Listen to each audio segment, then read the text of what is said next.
인생을 흔히 가리켜서 집을 짓는데 비유하기도 합니다. 튼튼한 집은 기초부터 튼튼해야 되고, 그리고 그 위에 쓰여지는 재료들 또한 좋은 것이어야 하고, 그리고 또 훌륭한 그런 건축가가 그 일을 잘 해나가야 되는 줄로 압니다. 우선 기초가 튼튼하지 못하면은 아무리 위로 잘 지어도 무너질 수밖에 없지요. 또 기초는 튼튼히 해놨어도 이제 그 건축을 잘 할 줄 아는 자가 해야지, 그걸 모르는 사람이 하다가 보면은 역시 그 건축물에 문제가 생길 수밖에 없지요. 또 기초도 잘 됐고 훌륭한 건축가라 할지라도 많은 이익을 남기기 위해서 좋은 재료를 그 건축 설계도대로 쓰지 않아도 결국은 모양은 멀쩡하게 세웠지만은 시간이 지나감에 따라서 그 부실 건물은 역시 금이 가고 붕괴되는 이런 상황이 될 수밖에 없습니다. 인생도 그렇다는 얘기입니다. 인생이 기본이 잘 돼 있어야 돼요. 기본이 제대로 돼 있지 않으면 자꾸 살아가면서 엉뚱한 생각을 하게 돼요. 그 기본이 제대로 돼 있는 사람은 그 기본에 의해 가지고 그 삶을 펼쳐가게 되는데, 이 기본이 제대로 안 돼 있으면은 자꾸 남의 말을 잘 듣고, 그리고 허황된 꿈을 꾸고 하면서 인생의 진실성을 잃어버리게 되고, 그러다 보면은 바람잡이가 되고 문제를 인생 속에서 그렇게 돌출시킬 수밖에 없는 상황이 된다라는 겁니다. 인생은 성실하고 진실하고 알차게 살아갈 때 어떤 어려움에도 무너지지 않는 복된 인생, 훌륭한 인생이 될 줄로 믿습니다. 이것은 건축물과 인생뿐만이 아니고 우리는 다 하나님을 아버지로 섬기는 신앙인들이잖아요. 성도들인데 이 성도들 세계에도 역시 튼튼한 무너지지 않는 믿음의 집을 짓는 사람이 있고, 부실한 믿음의 집을 짓는 이런 이들이 있다는 사실이죠.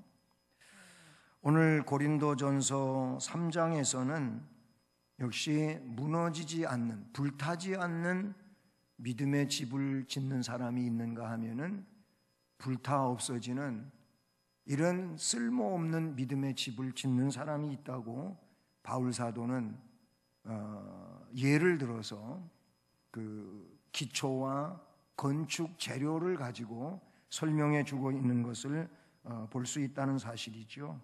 그러면서 그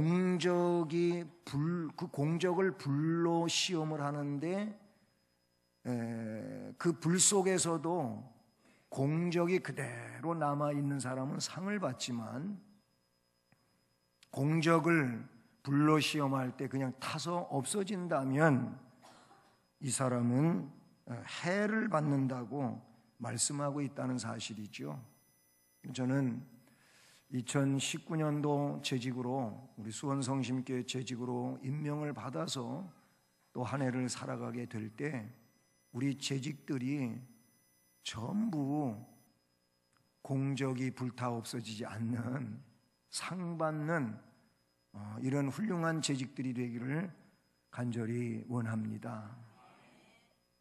이것은 일찍이 사도 베드로를 통하여 말씀해 주신 것이고, 이 내용은 원초적으로 예수님이 마태복음 7장 결론에서 말씀해 주신 내용이기도 하다라는 사실이죠. 자, 그러면 상 받는 재직 혹은 상 받는 신앙생활은 어떻게 해야 되는가라는 겁니다. 본문의 그 의미를 우리에게 알려주고 있습니다. 우선 첫째는 튼튼한 기초 위에다가 집을 지어야 된다라는 겁니다. 튼튼한 기초. 그래서 오늘 먼저 기초를 이야기하고 있어요. 내게 주신 하나님의 은혜를 따라 내가 지혜로운 건축자와 같이, 여기 지혜로운 건축자에 대한 이야기가 나오죠. 지혜로운 건축자와 같이 터를 닦아두매 다른 이가 그 위에 세우나 그러나 각각 어떻게 그 위에 세울까를 조심할지니라. 이 닦아둔 것 외에 능히 다른 터를 닦아둘 자가 없으니 이 터는 곧 예수 그리스도라 하고 10절과 11절에 터에 대하여, 터는 기초를 말하는 겁니다. 이 기초에 대하여 말씀하고 있다는 사실이지요. 여러분, 올바른 터 그리고 든든한 터는 예수 그리스도이십니다. 우리가 신앙에 있어서 오로지 기초는 예수 그리스도입니다. 그리고 그 기초, 그 터는 예수 그리스도고 예수 그리스도 위에 그 예수 그리스도에 근거하여 우리의 신앙의 이 집은 지어져야 된다. 이렇게 말씀에서 나타내주고 있다는 사실이죠. 십자가에 못 박히신 예수 그리스도만 우리의 진리입니다. 그래서 앞에 2장 1절로 2절 말씀에 바울 사도는 나는 예수께서 십자가에 못 박힌 것만 전파하기로 작정했다. 저 아테네는 철학의 도시잖아요. 에피큐리오스, 스토익 이런 철학자들이 거기에 모여서 철학을 논하는 이런 지역이 아테네였어요. 근데 그 바울이 철학을 또 모르지 않잖아요. 그는 철학도 공부했으니까 철학도 잘 알잖아요. 그래서 철학자들에게 철학자가 돼서 그래서 철학을 가지고 복음을 전해봐야 되겠다고 하고 했었는데, 근데 이상하게 실패가 되고 맙니다. 이게 아니구나. 바울 사도가 그때 알았어요. 그래서 그 아덴에서 떠나가지고 고린도에 왔을 때에는 이 철학으로 해서 되는 게 아니구나, 이게. 그래, 오직 철학이 아닌 예수 그리스도 십자가만 전해야 되겠다. 고린도에 와서 그 고백을 하는 거예요. 그렇습니다. 우리는 첫째도 예수 그리스도, 둘째도 예수 그리스도, 100번째도 예수 그리스도, 예수 그리스도이신 줄로 믿습니다. 예수 그리스도가 열쇠.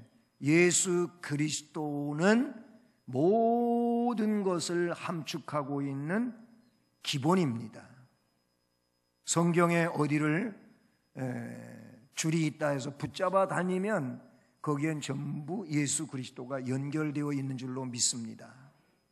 예수 그리스도를 떠나서는 기독교, 성경적 신앙은 존재하지 않는다라는 겁니다. 그래서 바울 사도는 결심대로 예수 그리스도라고 하는 영원한 터에 대하여 말씀해 주고 있는 것이죠. 교회의 올바른 터는 예수 그리스도의 복음을 전함으로써 놓여지게 되는 겁니다. 그때나 지금이나 앞으로도 오직 교회에 무너지지 않는 터는 예수 그리스도이신 줄로 믿습니다. 그런데 고린도 교회는 예수 그리스도가 이렇게 튼튼한 기초요, 무너지지 않는 터가 될 수 있는데, 고린도 교회는 예수 그리스도가 아닌 앞에 1장의 말씀에도 나오고 그리고 3장 앞부분에도 나오는데 사람이 중심이 됐어요. 1장 12절 말씀에 근거해 보면은 거기에는 바울파, 아볼로파, 게바파, 그리스도파 이런 네 가지의 파가 나오고 있다는 사실이죠. 오늘 3장인데 3장 3절 이하의 말씀에 또 그런 내용이 나오고 있다는 사실이죠. 말씀해 보게 되면 너희는 아직도 육신에 속한 자로다. 너희 가운데 시기와 분쟁이 있으니 어찌 육신에 속하여 사람을 따라 행함이 아니리요. 어떤 이는 말하되 나는 바울에게라 하고 다른 이는 나는 아볼로에게라 하니 너희가 육의 사람이 아니리요 라는 말씀이 나오고 있어요. 그러니까 아볼로파 바울파, 바울은 그런 거 아니고 사실은 하나님이시고 주인은 하나님이시고 우리는 다 거기에 따른 일꾼이다. 나도 일꾼이고 아볼로도 일꾼이고 다 일꾼이라. 나는 심었고 또 아볼로는 물을 준다. 그러나 자라나게 하시는 이는 하나님이시다. 여러분, 우리는 목사인 저도 그렇고 장로님도 그렇고 아니면 훌륭한 권사님들도 그렇고 아니면 훌륭한 안수 집사님들도 그렇고 여러분 어떤 중심이 될 수가 없어요. 그냥 주님을 위하여 앞에서 이끌어가는 리더는 될 수 있고 아니면 리더십을 바랄 수는 있을지라도 그것은 다 주님의 주장하심 아래서 되어지는 일인 줄로 믿습니다. 교회는 절대 사람이 중심이 아닙니다. 물론 목회자 중심이라고 하는 그런 내용은 우리가 쓰기는 하는데 그 내용은 뭐냐면 하나님이 세우신 지도자를 중심으로 해서 주님을 위하여 일한다고 하는 차원에서 목회자 중심이라고 하는 얘기는 있을 수 있지만은 목사가 주님을 대신하는 중심이 될 수는 없다는 사실을 우리는 기억해야 될 줄로 믿습니다. 기초는 그 위에 세워질 건물의 규모, 모양, 강도를 결정하기 때문에 그 건축물의 가장 중요한 부분이다 볼 수 있는 거예요.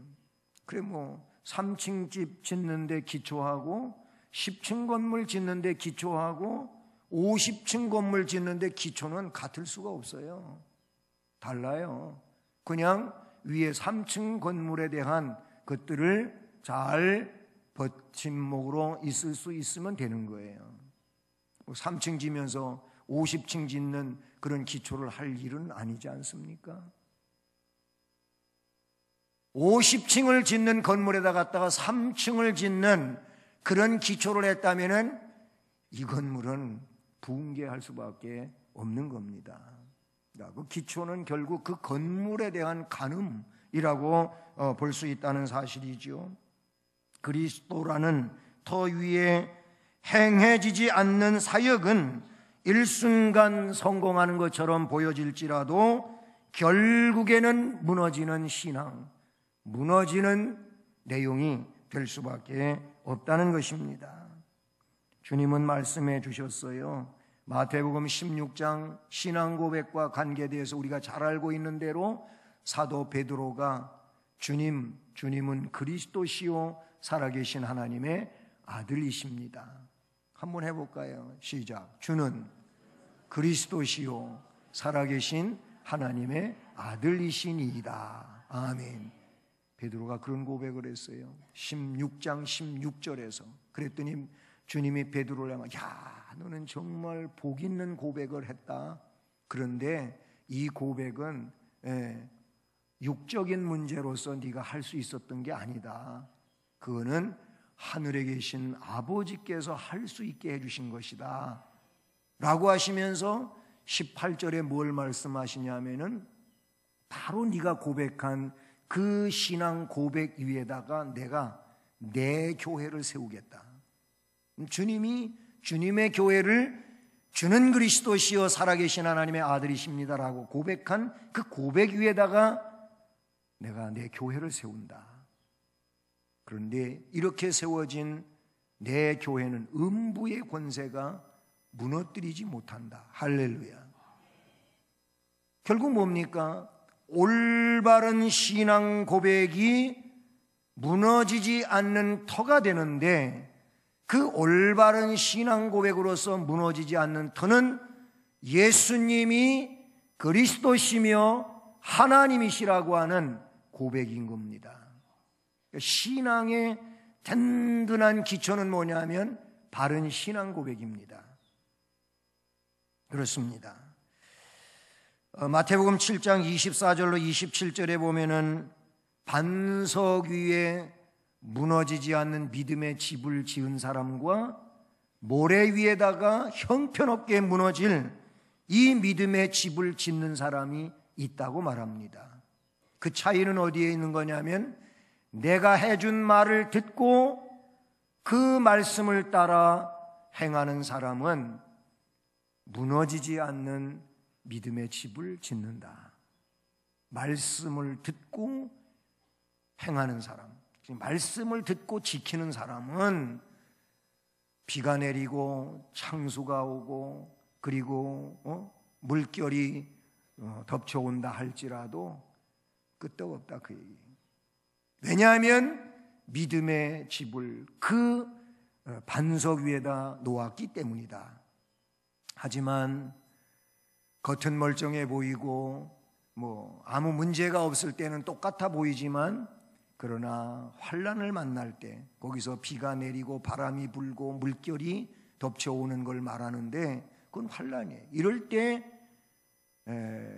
모래 위에다가 지은 집은, 즉 나의 이 말을 듣고 행하지 않는 사람은 어리석은 사람과 같이 모래 위에다가 집을 짓는 거다. 이런 사람은 싹 무너져 버린다고 주님이 말씀해 주셨어요. 여러분, 튼튼한 기초 예수 그리스도 위에 우리는 우리의 믿음의 집을 지어가야 될 줄로 믿습니다. 그러니까 재직은 결국 뭐예요? 예수 그리스도를 근거해서 사역하는 것이어야 될 줄로 믿습니다. 두 번째, 상 받는 재직은 좋은 재료로 집을 지어야 돼요. 좋은 재료. 큰일 났네. 좋은 재료 살 돈도 없는데 그렇게 지금 연결을 시켜 가십니까? 여러분, 좋은 재료 또한 우리의 금보다 귀한 신앙인 줄로 믿습니다. 본문에 보면 사도 바울은 서로 반대되는 두 종류의 재료, 건축 재료를 나타내고 있어요. 어떻게 나누냐? 금과 은과 보석, 이거는 한 종류, 좋은 재료예요. 또 한쪽은 나무나 풀이나 짚이라고 이야기하고 있어요. 이렇게 나누는 것은 뒤에 나오는 대로 불로 갖다가 그 건축물을 시험한다는 거예요. 네, 불을 붙인다는 거예요. 불 속에 집어넣어 본다는 거예요. 그런데 금, 은, 보석으로 지어진 집은 불타지 않고 그 불 속에서도 그대로 있어요. 여기서 불은 시험입니다. 시험이에요. 그런데 나무나 풀이나 짚으로 지어진 것은 그 시험, 그 불 속에 빠지게 되면은 나무가 타지 않아요. 그렇죠? 집도 타지요. 불도 타지요. 예, 다 타버린단 말이에요. 그러면 헛된 집을 지은 거예요. 집 지은 게 다 허무한 일이 돼버리고 만다고 이야기하고 있어요. 금과 은과 보석은 영구적이며 아름답고 가치가 있고 얻기 어려운 것입니다.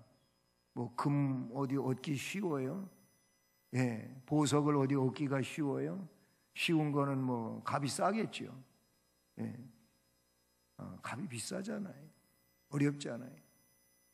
그러나 나무나 풀이나 짚은 일시적이고 현세적이고 평범한 것이고 값싸며 손쉽게 얻을 수 있는 것들입니다. 바울 사도가 언급한 이 금과 은과 보석, 나무나 풀이나 짚이 의미하는 것은 뭘까요? 본장의 각 단락에서는 하나님의 말씀은 교회의 이미지에 적합한 모양으로 그렇게 상징화되어 있는 것을 보는데, 예를 들어 말하면 말씀에 대하여 이야기할 때에는 그 말씀은 하나님 나라 백성 혹은 하나님 나라 가족의 양식이 말씀이라 그랬어요. 이미 앞에서 나오고 있는 말이죠. 그래서 3장 1절에 보면 형제들아 내가 신령한 자들을 대항과 같이 너희에게 말할 수 없어서 육신에 속한 자 곧 그리스도 안에서 어린 아이들을 대항과 같이 하노라. 내가 너희를 저주로 먹이고 밥으로 아니하였노니 뭐 이런 얘기가 나와요. 그건 보면 이거는 무슨 뭐 젖, 밥 이걸 얘기하는 게 아니고 말씀을 가지고 이야기하는 거예요.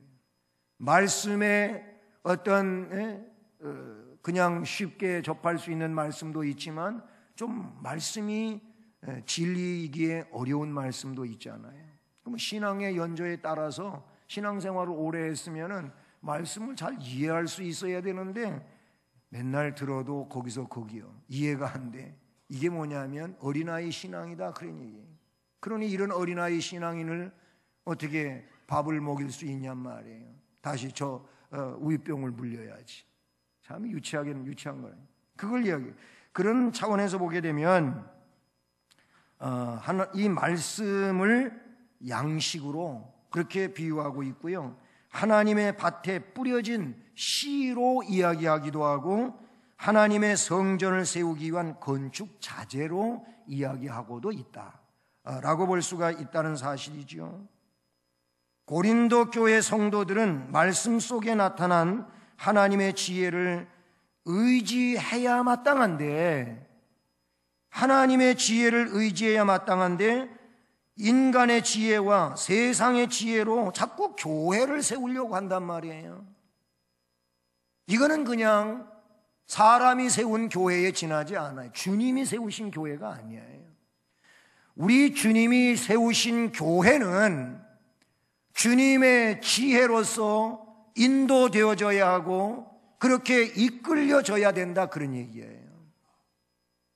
교회는 세상의 사업터전이 아니에요. 하나님 나라의 영적 생명의 기관이라 그런 얘기예요. 그러니까 하나님 나라니까 하나님 나라의 방법으로 교회가 통솔되어져야 되고 인도되어져야 되는 거예요. 그래서 교회에서 행해지는 것은 여러분 신본주의 정치가 일본이라 그런 얘기예요. 무슨 얘기냐면 교회가 어떤 때는 다수결로 의견을 개진하고 결정을 지을 때도 있지만은 그러나 어떤 일은 그냥 성경적으로 교회에 그렇게 목회를 위임받은 목사가 그냥 집행해 가는 거예요. 그게 교회의 원리라 그런 얘기죠. 우리는 기억해야 될 줄로 믿습니다. 그러니 하나님의 말씀이 최고로 좋은 재료예요. 여기서 금이나 보석이나 또는 은을 이야기하고 있다면은 이 내용은 그냥 금과 은과 보석을 말하는 게 아니고 하나님의 말씀이 금이요 은이요 보석이다. 사람의 생각이나 방식은 이 말씀에 있는 것처럼 나무나 풀이나 짚이다 그런 얘기예요. 세상에서는 사람의 생각과 사람의 경험과 사람의 것들을 가지고 이렇게도 하고 저렇게도 하면 되겠지요. 그러나 하나님은 하나님의 집안에서는 그것이 통용이 안 돼, 인정이 안 된다라는 겁니다. 우리는 하나님의 성전인 줄로 믿습니다. 뒤에 16절로 17절 말씀에서 보면 그 내용을 알 수가 있어요. 너희가 하나님의 성전인 것과 하나님의 성령이 너희 안에 계시는 것을 알지 못하느냐? 누구든지 하나님의 성전을 더럽히면 하나님이 그 사람을 멸하시리라. 하나님의 성전은 거룩하니 너희도 그러하니라. 아멘. 사람의 눈으로 보기에는요 매우 성공적인 사역을 하는 것으로 보여질지라도 결국은 그날의 공적을 불로 시험한다. 그러니 외형적으로는 괜찮아 보일지라도 불 속에 집어넣어 봐야 하는 거예요. 하나님의 심판 속에 다가서 봐야 한다 그런 얘기예요. 뭐 앞에도 설명했지만은 불 붙어버리면 불 속에서 나무나 풀이나 짚은 다 타서 재로 변하지 않습니까? 그러나 보석으로 지어진 것은 그렇지 아니하다는 것입니다. 사람이 보석을 캔다든지 구한다든지 하기 위해서는 거기에 많은 대가가 지불이 돼야 되는 거예요. 땀과 노력과 희생도 필요하고, 그리고 재정적 투자도 돼야 된다. 그러나 풀이나 나무나 짚은 뭐예요? 손쉽게 구할 수가 있어요. 집을 짓는다고 하는 의미는 신앙생활의 과정을 의미한다고 볼 수 있어요. 바울 사도는 크게 두 가지의 유형을 말씀하는데, 어떤 사람은 마치 보석으로 집을 짓는 것과 같이 희생과 땀과 노력이 있는 신앙생활을 하는 사람입니다. 반면에 적당히 신앙생활하려고 해 희생도 없이 그냥 유야무야 그렇게 시간을 보내면서 한 우리 안에 있는 것처럼 착각하고 살아가는 일들도 없지 않아 있습니다. 현대의 많은 사람들은 희생을 싫어하죠. 편하고 부담 없이 신앙생활하는 것을 원합니다. 희생하지 않으려고 한다는 것입니다. 적당히 세상도 사랑하고 하나님도 사랑할 수 있는 길을 찾습니다. 이런 사람은 안타깝지만 자신의 믿음의 집이 나무나 풀이나 짚으로 지어져 가고 있다는 사실을 기억해야 합니다. 지금은 이래도 저래도 희생하는 사람과 희생하지 않는 사람과 거의 비슷하게 가지만 주님 앞에 섰을 때에는 양상이 다릅니다. 다르다 그러냐. 분명 그 주님은 착하고 충성된 종이라고도 말해 주었고 악하고 게으른 종이라고도 말합니다. 그리고 의로운 종이라고도 말하고 불법을 행하는 자들이라고도 말합니다. 왜 그렇게 됐을까요? 그 삶의 내용들 가운데서 갈라져 버린 거예요.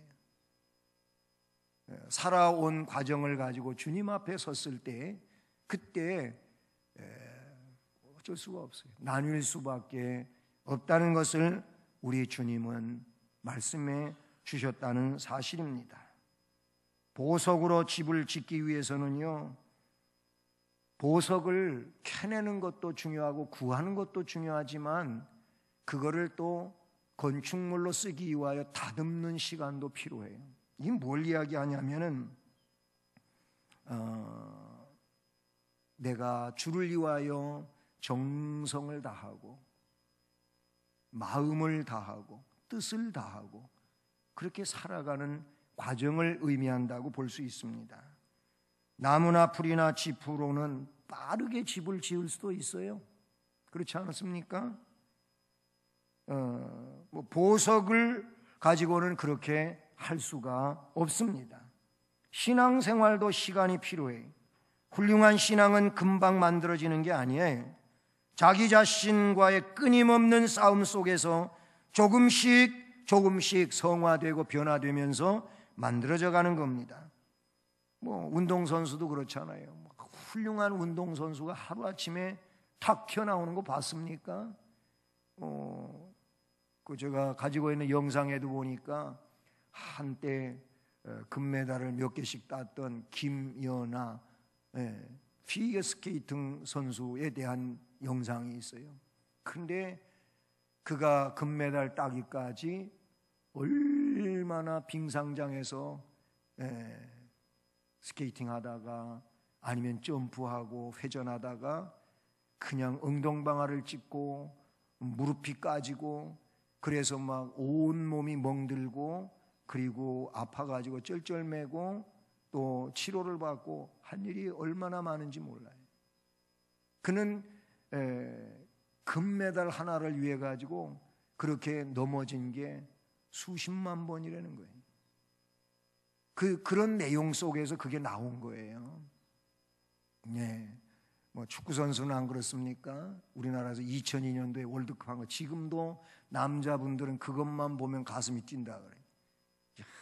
어떻게 그렇게 꼴을 그렇게 넣어가지고는 그냥 가슴이 벅차던 얘기. 박지성, 히딩크가 뽑아낸 사람 중에 아주 유명한 한 사람, 유럽 가서 또 날리고 지금 은퇴하고 있습니다마는 그런 선수는 하루아침에 만들어진 게 아니에요. 여러분, 훌륭한 신앙인은 그냥 단시간에 어떻게 되는 게 아니에요. 우리는 우리를 자제시켜야 되고 말씀 앞에 복종시켜야 되고 그렇게 해서 되어지는 내용인 줄로 믿습니다. 집, 풀, 나무 하루에도 지을 수 있어요. 나무는 한 달에도 지을 수 있어요. 쉽게 부셨다가 다시 세울 수도 있어요.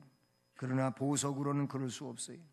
평생을 다듬으며 짓는 것이 보석집이다. 우리 신앙의 집은 그런 것인 줄로 믿습니다. 믿는 사람으로서 신앙 안에서 하나님의 말씀을 따라 바르게 살아가는 것은 그런 내용이라고 볼 수가 있어요. 여러분, 열왕기상 9장 3절로 7절 말씀에 보면 솔로몬 왕이 성전을 짓고 봉헌식을 합니다. 그래서 하나님이 그 봉헌 예배를 받으시면서 두 가지의 내용을 이야기해요. 그 하나가 뭐냐면 네가 이렇게 마음을 다해서 지은 성전 내가 봤는데 그런데 다윗의 길로 가라. 내 아버지 다윗의 길로, 즉 말씀을 순종하고 하나님만 중심으로 해서 가는 길을 가라. 그러면 이 성전은 언제까지든지 아름다운 금성전으로 있을 거다. 그런데 나를 떠나서 나를 버리고 나를 경외하는 일을 저버리고 너희들이 세상으로 나아가게 되면 내가 이렇게 아름다운 성전이지만 던져버리겠다 그랬거든요. 근데 이 말씀이 왕정 역사 가운데서 앞에 있는 이야기가 아니고 뒤에 후자로 이야기한 이 얘기가 돼요. 결국 뭐예요? 하나님을 떠나요.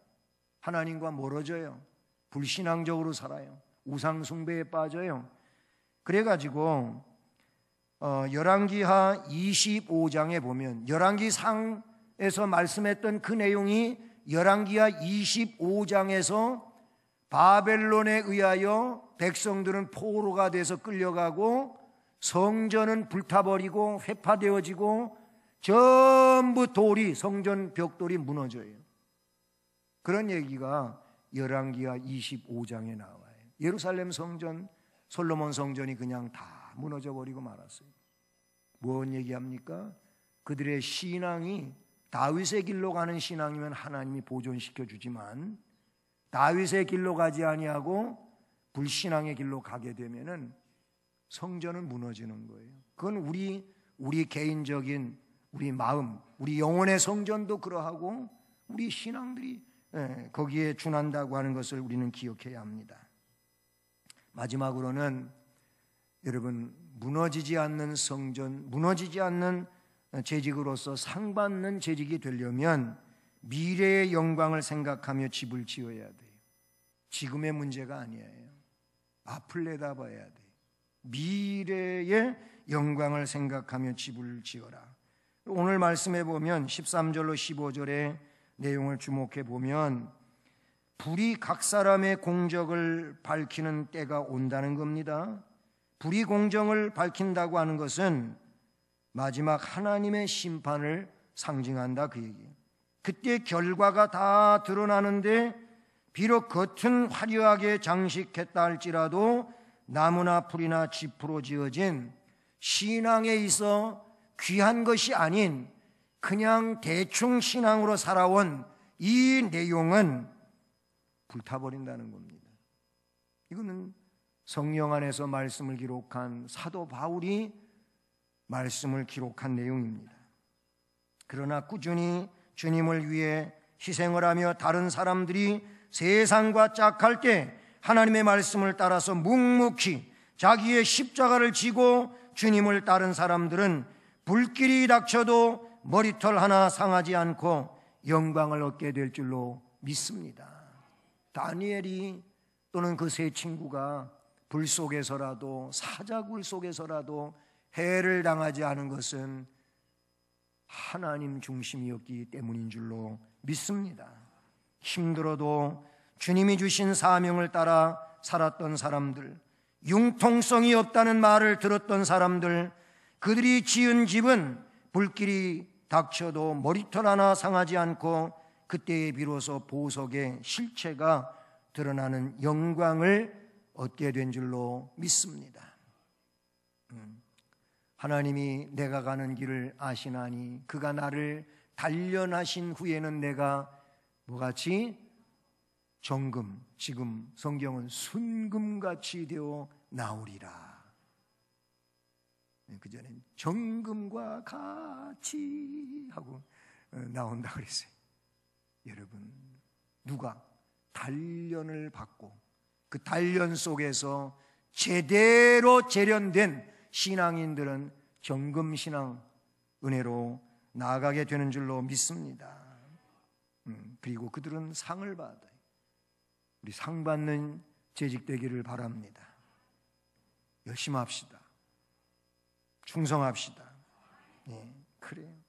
오늘 이 말씀과 같이 나중에 홀딱 타가지고 아무것도 없는 그런 자 아니기를 바랍니다. 주님 앞에 섰을 때 우리의 주님을 위한 믿음의 삶의 내용들이 아름다운 근거로서 남아있는 자, 주님이 그걸 보시면서 착하고 충성된 종아 하고 상 주시는 은혜자들이 되기를 주님의 이름으로 축복합니다.